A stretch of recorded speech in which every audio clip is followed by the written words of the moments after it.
feel like this angle is weird, but hi! Welcome to my channel. I'm Eirelyn. This is my January reading vlog. And I just finished my first read of 2026 on January 1st of 2026. Lore Olympus Volume 8. It was good. I like comics and graphic novels. I find them easy and relaxing to read. I'm gonna read Volume 9 now because I think I can read both of these in the same day. It's on my camera. Oh, it's a little clicky thing. Anyway. Yeah, finished this. I think this one might be my favorite out of the whole series. Art is really nice. Like, look at this. Look how cool that is. It's just, this is great. I don't really know where it's going to continue because there's Volume 9 and Volume 10 comes out this year, but I don't know if that's the last one. I think it might be the end of the series.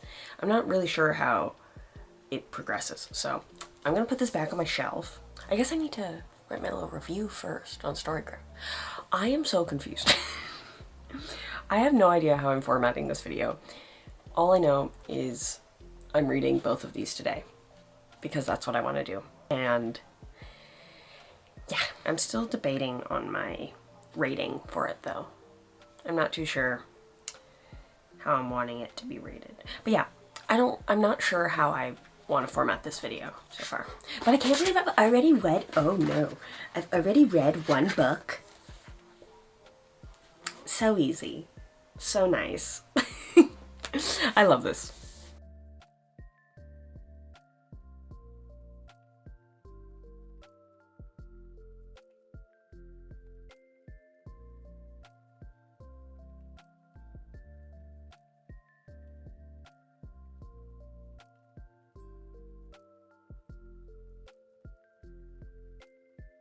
Hello. It is, what time is it?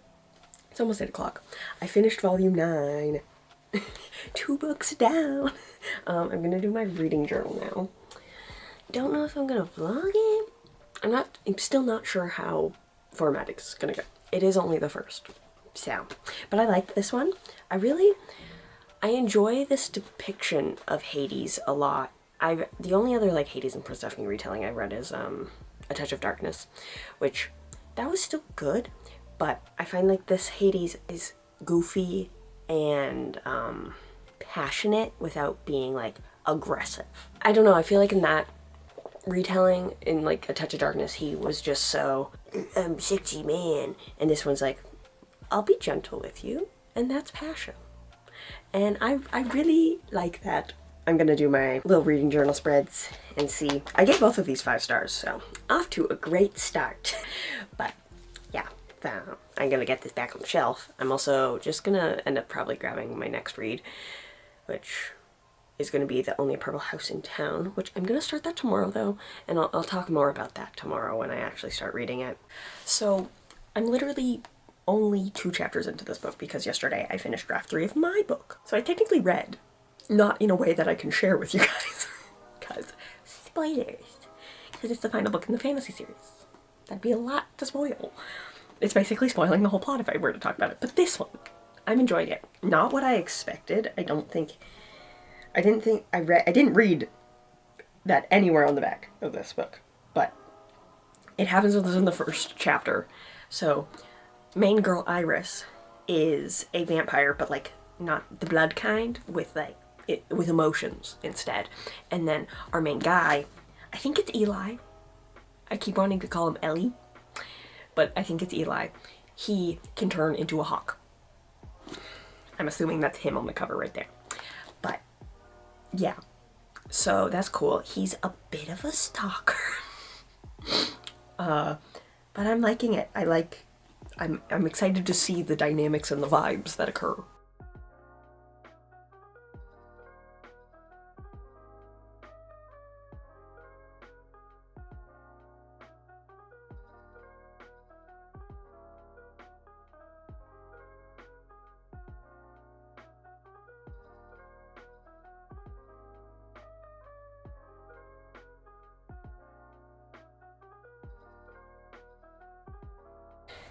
Hello.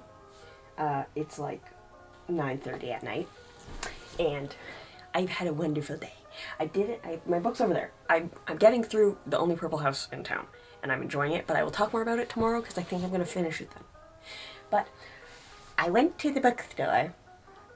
It was maybe a bad idea because I got 3 books. So, because I'm going through Will of the Many withdrawals, I grabbed The Shadow of What Was Lost by James Eirelynbird, and I'm intrigued. I saw one review on The Strength of the Few that said, I enjoy this series a lot more than his other one.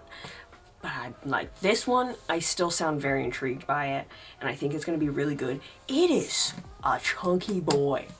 And the exciting thing is I will hopefully get to it this year. I'm trying to finish all the books that I currently own. Was it maybe a bad idea to buy it? Maybe, but it's fine. So, there's that one. And then I caved and finally got The Shadow of the Gods, because it's been all over my For You page of people being like, it's really good. So I caved and I got it. And I didn't know it was like Norse inspired. I'm like, that's so cool. And I was like, because my boyfriend was with me, and I was like, boyfriend, do you think I'd like this? And he went, yeah, did you even read the back? You'll like this one. I did. I just wanted to confirm before I made a purchase. And then another book. Also, all of these are by the same publisher. Even this next one. But I want to know why James Eirelynbird switched his publisher for The Will of the Many. Anyway. So there's that. And then I also got Jade City. I've heard a lot about this. And I've never seen this cover before. I thought it was a very different cover. And I didn't know it was a trilogy either. And they had all of these ones. But I think they might have changed the covers because it says cover 2025. So, but I caved and I got this one because I've seen this one around for a while. And I was like, I am very intrigued. And I finally read the back and I was like, I'm even more intrigued. And it looks really, really cool. And I know I haven't read it yet, but Gifted and Talented by Olivia Blake sounded very similar to this, where it's like siblings or something, or like family, 4 siblings, powerful family magic, you know. But yes, I am very excited to see what this is and how it goes. So I will hopefully get to these at the end of the year. But yes, that's the book haul. Hopefully I don't buy any more books until books that I've planned to buy come out, because I did not plan to buy any of these. Yeah, I'll talk about The Only Purple House in Town in the next clip. I really have to charge this camera, but I just finished The Only Purple House in Town, so I wanted to talk about it. I gave it 4 stars. I gave it 4 stars because the cover lies a bit. As you can see, if it'll focus, there's like little monsters around, right? The main character has magical ancestry. The other main character has magical ancestry. I thought everybody was, but no. One character's name is Rowan, and they write a comic book about all of them, and I believe, from my understanding, they give everybody a magical power. So that's kind of what that was. So the cover's a bit misleading because I thought everybody was going to have a fun, funky little power of magic. But no. So that's my main gripe. Little main dude, probably shouldn't call him little, that's a bit of his whole plot arc, kind of backstory. He is a bit of a stalker. And the way they explained it was like, you never just like check up on somebody that you went to school with to see how they were doing on social media. I was like, I get it. I get that. But you were actively looking at her social media, and it was described as like, because it calms you down to check her social media. So, wee bit strange. But I think the arcs were good. The romance, it was there. I read another review of somebody saying it doesn't feel like the book knows what it wants to be, which I agree with in like some sense, because there was like, Chester, what are you doing? There's found family aspects, and then like these mystical, magical aspects, and then the romance, and it's just like, It's all here. But it was good. For the first, like, paperback of the year, I'd say it was worth the read if you're wanting something, like, nice, relaxing, and cozy, and fun to chill with. Do not go in... Oh, you're going in the closet. Anyway, next book that I'm going to be starting is The Absinthe Underground. I have not reread the synopsis for this book, so I do not know what it's about, so I cannot tell you, but I love the cover. And I think this one might be a little shorter than... where am I? Oh yeah, like at least 300 pages at most. But I really like it. Oh my god, wait. Okay, that's really pretty. I'm getting ahead of myself. I gotta do my reading journal for The Only Purple House in Town. But this is the next read, so I will update you more once I'm into it. Hello. It's been a few days. I'm sick, if you can't tell. And I'm eating cheese while I talk to you because I'm hungry, so don't mind that. And my cat may come up to want some. But yeah, I've been sick. It's Tuesday now. I think the last time I vlogged was Thursday. That was my first sick day. Oh, hello, cat. I had a all-day fever on Saturday. It was great. Really the best I've ever felt. But, I gotta get rid of my cough because I have my wisdom teeth removal on Monday, and I can't do it if I have this cough, so I gotta get rid of it. But I've been slowly making my way through the Absinthe Underground, and by slowly, I mean I'm at 60 pages. Because I've been sick. Come on. Come on. Come on. Eat the cheese. From what I have read, I think I prefaced earlier that I didn't reread the synopsis. So I didn't really know what I was going into. But there's more of a fantasy element than I originally thought. And I actually really like it. Because I thought it was just going to be about, like, underage drinking. But there's some fairies and the fae realm involved. Which I think then absinthe might be like a double entendre. I don't think I'm using that term correctly. For, like, fae wine. Which I think would be cool. I like Esme, one of the main characters. She's fun. And I like how, because we have Sybil and Esme, and their POVs interchange. Hello? You want some cheese? Okay. Their POVs interchange, and each of them has a different view of the other. So, like, how Esme may act in, or like speak in Sybil's point of views is like slightly skewed compared to Esme's point of views of how she sees herself. Because, like, Sybil sees Esme differently and Esme sees Sybil differently. So that's cool. And then there'll have to be some development for Sybil because at the moment, to me at least, she's giving like the vibes of like a very sheltered rich kid that ran away from home because she wasn't being coddled or like seen anymore, which like in a sense that's what happened. There's like obviously more to it, but that's the vibes she's giving of like, oh, we can go to this underground bar club because there's no consequences yet. There is consequences, she just hasn't really had to live with them because she's been rich most of her life. Like, does that make sense? You don't want it? Come on. There you go. You dropped it. Sister, you dropped the cheese.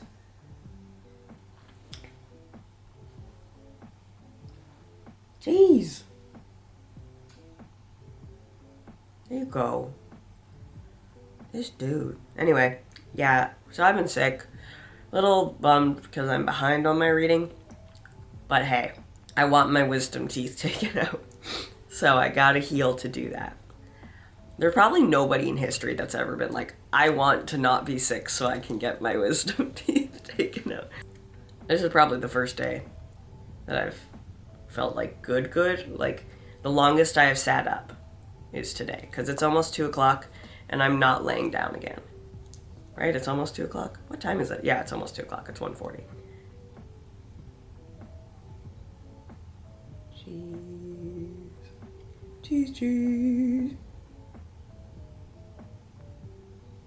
Cheese. I have finished the Absinthe Underground. So let's talk about it, because I don't know the next time I'll be talking to you guys, because I got my wisdom teeth out tomorrow. So I finished this. I have given it a 3-star review, because I don't know if this book is for me exactly. I mean, it does say teen right there, and I am 22. But I don't think I was maybe the audience for this book.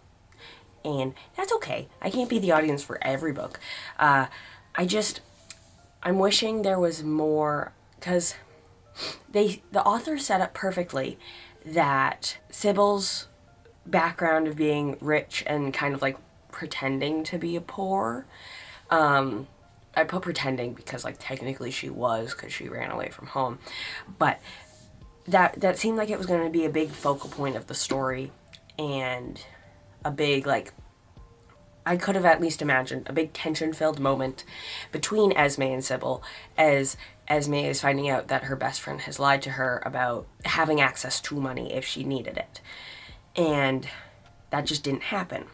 And it was kind of a letdown, because there never felt like there was any actual moments of tension between Esme and Sybil. And when there was, it was like I was like here in the story. And there's not much tension that you can have with the end of the story. And I just wanted more of that.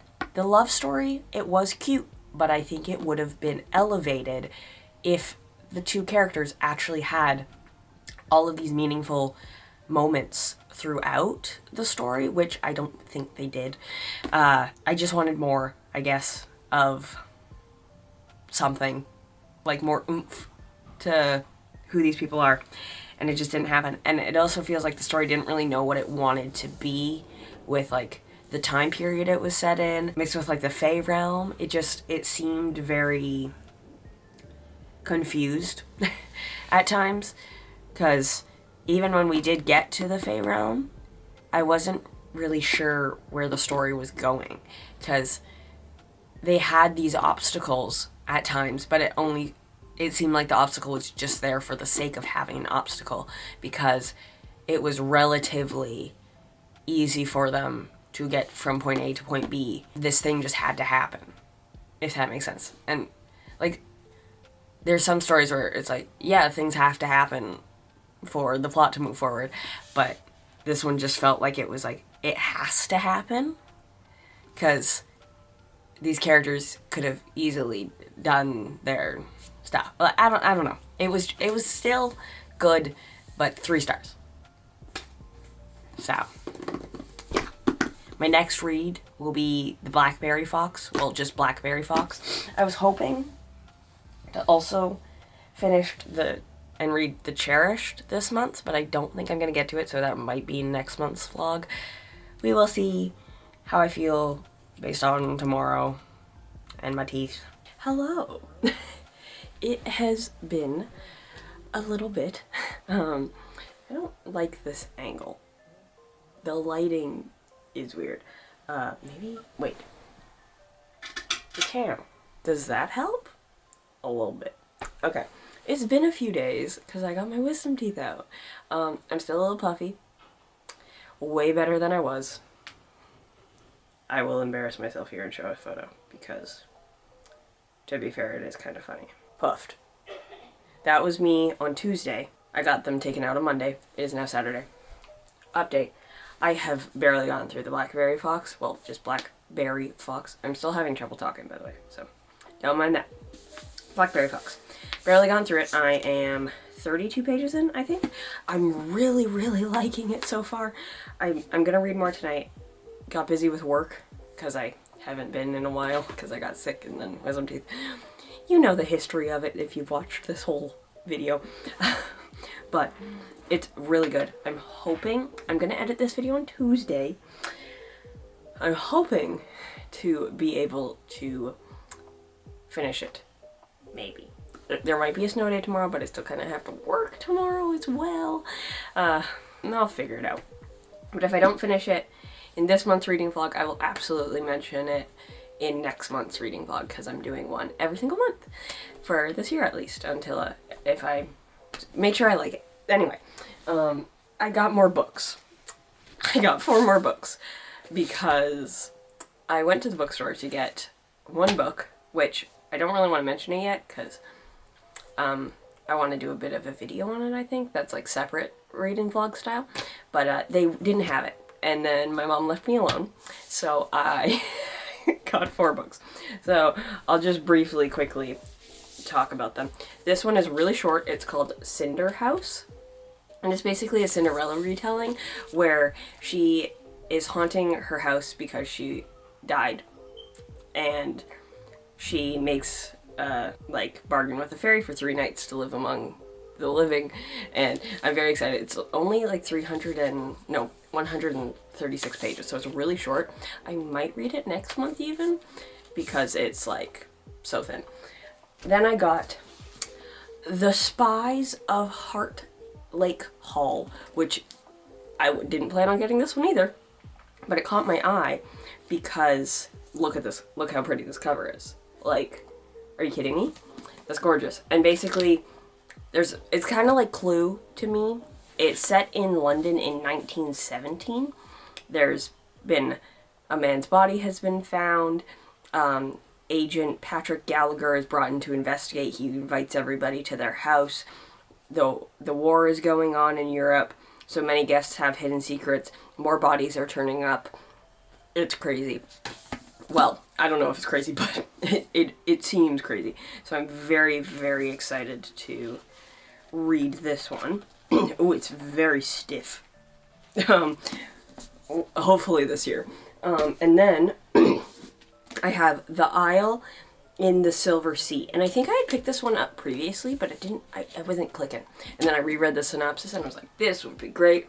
Basically, it's England with a bunch of stories, and so Samran and, I hope I'm saying that right, Samran and Vina, Samran's the Witch of the Woods and Vina is a knight of the Queen's Court, fall in love and doom each other over and over again. And it's the same tale retold over 100 times, but now an assassin is targeting tales like theirs, and they're trying to find a way to break the cycle. And have their story stronger. And look how pretty that is, like crazy. So I'm very excited for that, as I am, or I wouldn't have bought it. And then this one just seemed really fun. It's another really thin one, and it's How to Defeat a Demon King in 10 Easy Steps. And basically, Demon King comes and tries to conquer the land every 100 years, and a hero comes and saves the day. But a hero has not come. There's just one slight problem. It's only been 23 years since the Demon King's latest rise, and this time he has already conquered more than half the world. So, our main character, Yui Shaw, or Yu Shaw, I'm very sorry for pronunciation, sets out with an ambitious plan, a 10-step plan, to find a way to be the hero.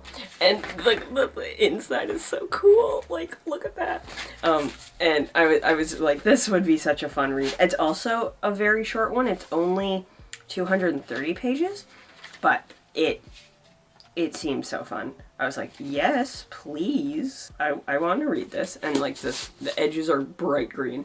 Not that you can see that, but I'm very excited. And I've never really played any Zelda games or anything, but it really looks like Zelda on the cover, doesn't it?